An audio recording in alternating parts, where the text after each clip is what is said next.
Selatan Nusantara, dari Sabang sampai Merauke, dari Mangas sampai Pulau Rote. Mantalah iman kita, mantalah kasih kita, mantalah pengharapan kita tentunya dalam Yesus Kristus menjadi Tuhan dan Juru Selamat kita dan Juru Selamat dunia. Selamat pagi bagi kita semuanya. Kiranya Tuhan Yesus memberkati kita semuanya. Dan saya ingin mengatakan, jangan katakan bahwa Yesus bukan Tuhan, jangan katakan pula bahwa Yesus bukan Juru Selamat. Dia adalah Tuhan, dia adalah Juru Selamat. Karena Yesus, Yohanes 3 ayat 36, karena Yesus sudah berkata dalam Yohanes 14 ayat 6, berkata, Akulah jalan dan kebenaran dan hidup, tiada seorang sampai kepada Allah kalau tidak melalui aku. Dan Petrus mengatakan dalam Kisah Rasul 4 ayat 12, dan keselamatan tidak dalam siapapun juga selain dalam Dia, Yesus Kristus. Karena di bawah kolong ini tidak nama lain yang diberikan kepada manusia yang olehnya kita diselamatkan. Dan Yohanes 3 ayat 16, karena begitu besar kasih Allah akan dunia ini sehingga Ia mengaruniakan anaknya yang tunggal, supaya setiap orang yang percaya kepadanya tidak binasa melainkan beroleh hidup yang kekal. Haleluya, mantap. Dengan mulut mengaku engkau diselamatkan, dengan hati percaya engkau dibenarkan. Yohanes 10, Roma 10 ayat 9 dan 10. Tuhan Yesus memberkati. Saya ucapkan selamat pagi. Doa dan harapan saya kembali, doa dan harapan saya, kekuatan Tuhan, kekuatan firman, kekuatan Roh Kudus, kekuatan iman, kekuatan doa menyertai kita. Sebelum kita mendengarkan firman Allah, mari kita berdoa. Terima kasih Tuhan, kiranya Tuhan menolong kami untuk hidup dalam kekuatan yang dari Tuhan, dalam nama Yesus. Haleluya, amin. Saya akan membacakan Yohanes 14 ayat yang ke-17. Demikian Yohanes 14 ayat yang ke-17.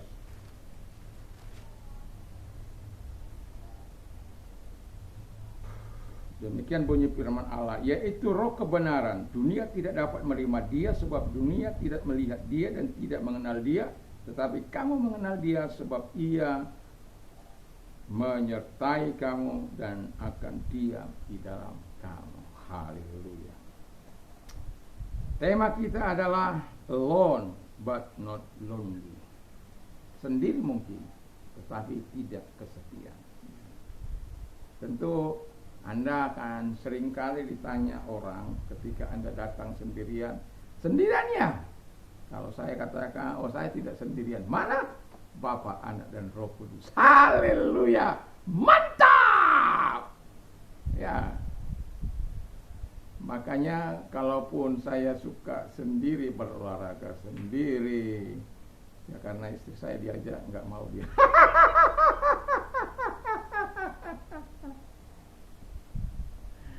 Ya, tapi bukan berarti saya kesepian, bukan.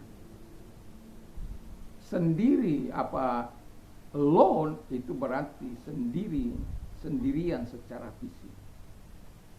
Namun lonely itu adalah kesepian secara batin, atau sendirian secara batin. Dan kalau orang sendirian secara batin, makanya kita melihat banyak remaja-remaja mengakhiri hidup mereka karena mereka merasa lonely. Banyak orang tua juga mengakhiri hidup mereka karena mereka lonely. Banyak orang bunuh diri, minum baygon dan lain sebagainya karena mereka lonely. Saya sudah katakan, alone sama lonely jauh berbeda. Lonely walaupun hidup dalam keramaian, tetapi batinnya tetap dalam kesepian. Tentu kita tidak menginginkan hidup seperti itu. Saya yakin kita pernah lonely. Tidak ada di antara kita yang tidak pernah lonely. Dan ketika kita lonely, hampir-hampir saja kita mengakhiri hidup kita. Tapi karena Tuhan masih sayang, itu sebabnya saya mau katakan, jangan biarkan lonely itu berlarut-larut. Bagaimana supaya kita tidak lonely? Nah, ini kan pentingnya supaya kita tidak lonely. Alkitab katakan, biarkan roh kebenaran itu masuk dan menguasai hidup kita. Ketika roh kebenaran masuk, dia akan mengisi setiap ruang yang hampa itu. Setiap pikiran yang tidak baik itu. Dia akan gantikan dengan nilai-nilai positif, dengan nilai-nilai abadi, dengan nilai-nilai kebaikan, dengan nilai-nilai kerajaannya. Kenapa kita biarkan Roh Kudus, roh kebenaran itu ada dalam hati kita? Wah, mantap lah itu. Saya garansikan ketika Anda membiarkan dia masuk dalam hatimu, engkau tidak akan pernah kesepian lagi. Kalau engkau mengalami kesepian, engkau tinggal datang kepada dia, berdoa kepada dia, mengatakan gini, Tuhan, saya ini kesepian loh. Iya, saya sedang kesepian ini Tuhan, rasanya nggak kuat aku.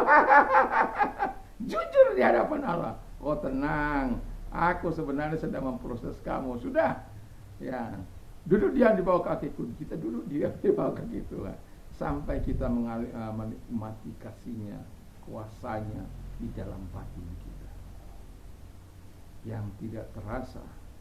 Kemudian air mata yang mengalir dalam hati. Air mata mengalir, tumpah. Dan ingat, Alkitab mengatakan begini, Tuhanlah yang menghitung kesengsaraanku. Tapi kalau berkat Tuhan disuruh kita menghitung berkat-berkat Allah, kita yang menghitung berkat-berkat Allah. Tapi kalau kesengsaraan, Tuhan yang menghitung-hitung. Kenapa? Kalau kita yang menghitung-hitung kesengsaraan, seringkali kita nangis. Haleluya, puji Tuhan. Jangan mau lonely, jangan mau kesepian. Dan kalau tidak mau lonely, ya biarkanlah roh kebenaran itu ada. Yang kedua kata firman Allah supaya jangan lonely, biarkan Yesus menguasai hatimu. Dia menjadi raja, menjadi Tuhan, menjadi penguasa di dalam hidupmu. Kalau dia sudah bertahta dalam hatimu, Roh Kudus ada dalam hatimu, Bapa ada dalam hatimu. Wow, apalagi yang kita takuti dalam hidup ini? Kesepian tidak akan datang dia. Nggak akan berani dia.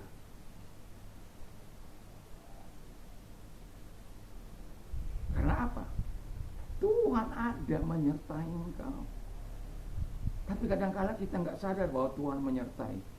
Buktinya ya, kadang-kala kita nggak sadar itu. Kita melakukan yang jahat seolah-olah kita nggak Tuhan itu nggak tahu. Padahal Alkitab katakan the eyes of the Lord are in every place beholding the wicked and the good. Mata Tuhan ada di segala tempat untuk melihat orang yang berbuat baik dan berbuat jahat. Immanuel, Tuhan beserta kita, Matius 1 ayat 23. Dan juga kita katakan Matius 28 ayat 20, aku menyertai engkau sampai kepada kesudahan zaman. Tapi berapa banyak kita menyadari bahwa Tuhan menyertai kita? Buktinya sampai ada orang yang lonely kan, dan akhirnya bunuh diri. Dan kalau Anda periksa secara nasional orang yang bunuh diri terlalu banyak. Kenapa sampai terjadi lonely?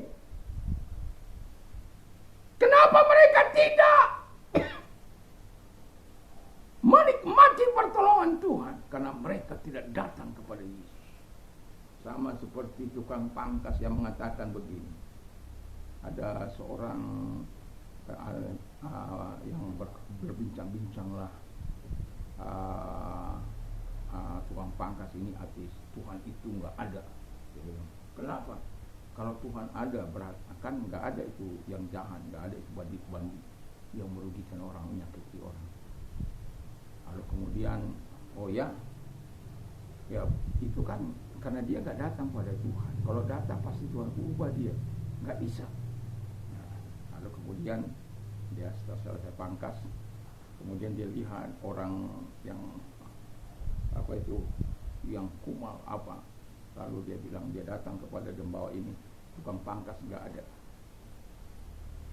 Saya kan tukang pangkas berpangkas. Loh, buktinya ini, yang kumal ini, karena dia nggak datang sama saya. Tadi saya bilang Tuhan,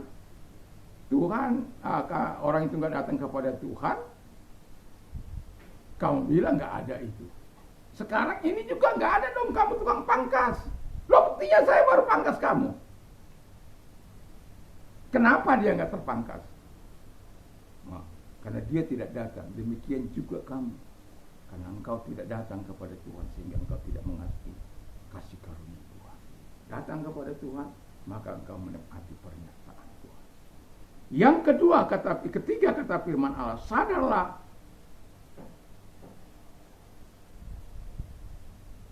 Tuhan Yesus menguasai hatimu. Biarkan Tuhan Yesus menguasai hatimu. Sadar. Supaya apa? Ini kan tempat kesepian yang paling dalam itu. Yang kadang-kala ketika sampai titik nadir, kita tidak melihat pertolongan lagi. Dan akhirnya orang itu mengakhiri. Sampai yang disebut putus harap. Lonely kalau sudah disertai putus harap, habislah. Tapi kalau lonely masih bisa berargumentasi, masih bisa berjalan dengan baik, masih bisa datang kepada para pemimpin-pemimpin rohani, datang kepada orang-orang percaya, dan dia memberikan solusi, orang memberikan solusi supaya tidak lonely. Dan yang terakhir Alkitab katakan, Tuhan diam di dalam kamu. Ya, sebagaimana pembacaan Yohanes 4 ayat terakhir. Diam di dalam kamu. Jadi kalau dia diam di dalam kita, apalagi yang harus kita sembunyikan dalam hidup ini? Apalagi yang harus kita tangisi dalam hidup ini? Pertanyaan saya, adakah dia menguasai hidup kita?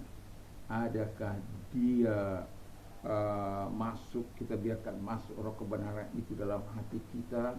Adakah kita menyadari bahwa Tuhan menyertai kita? Adakah kita menyadari bahwa Tuhan itu diam dalam kami? Kalau orang tidak menyadari, kalau belum, datang sama Tuhan. Kita katakan kalau Bapa yang jahat saja tahu memberikan pemberian-pemberian yang jahat, apalagi Bapamu yang di surga. Dia akan memberikan Roh Kudusnya kepada orang-orang yang minta kepadanya. Jadi Bapa itu sangat baik.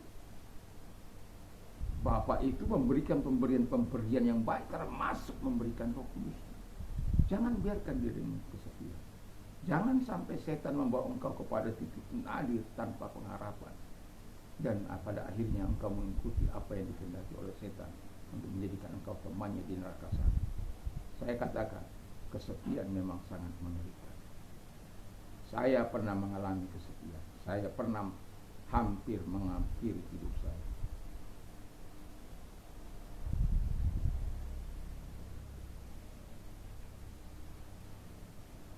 Tetapi saya tahu bahwa Tuhan mengasihi saya, mencintai saya. Itu sebabnya sampai hari ini saya masih ada. Tali itu sudah saya gantungkan di pokok jambu di belakang rumah saya di kota Serbelawan.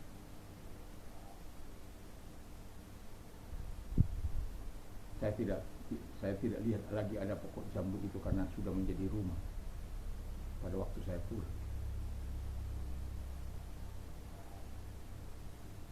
Siapa yang tahu pergumulan kita?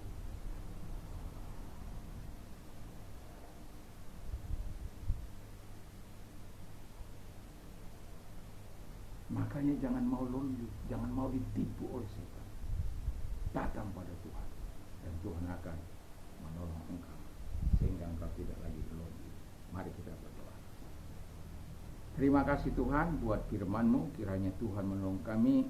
Kami mungkin alone sendiri, tapi kami tidak akan lonely karena ada Tuhan yang menyertai, ada Tuhan, ada Roh kebenaran, ada Allah yang menyertai kami, ada Tuhan yang berdiam dalam hati kami.